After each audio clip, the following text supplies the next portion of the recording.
we've been playing this game around here by looking at teams and just flat out guessing, are they going to be better this year than they were last year or worse? Let's start with Tennessee tonight. They were 10-2 last year. Their over-under win total this year is 8.5. I think they're going to be worse than they were last year. I mean, there's not much further to go up. And then you had the whole Nico drama, but even before the Nico drama, they're 110th in offensive returning production. I guess that's kind of counting Nico being gone. Joey Aguilar comes in, and there's a lot of hope at quarterback that Josh Heupel can pull a miracle out of him. He's turnover prone, man, or has been. We don't have room for that, especially because we lose some big defensive pieces. Is defense going to be able to carry them again? Offensive line's a pretty big question. They knew that. Wide receiver, don't know the caliber of ball they're going to play there. So 10-2 last year, I think Tennessee drops off a little bit. So I'm going to go worse there. USC's a different story. USC was 6-6 last year. Their over-under win total 7-5. They're going to be better. They're just going to be better. The law of averages and desperation suggests they've got to be better. This stat right here, we normally only do this during the season. This is a paper popper of a stat. I just look at it in disbelief, immunity. I can't believe this is real. USC led 5 Big Ten games in the fourth quarter last year that they lost. I'm going to repeat for effect. USC led 5 Big Ten games in the fourth quarter last year, ... that they lost. How is the first question.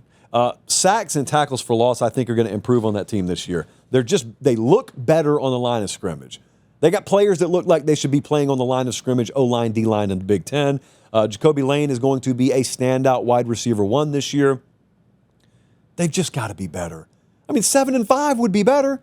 We're just talking regular season here. What about Florida State? I don't know why we're doing this. Florida State's going to be better than 2-10.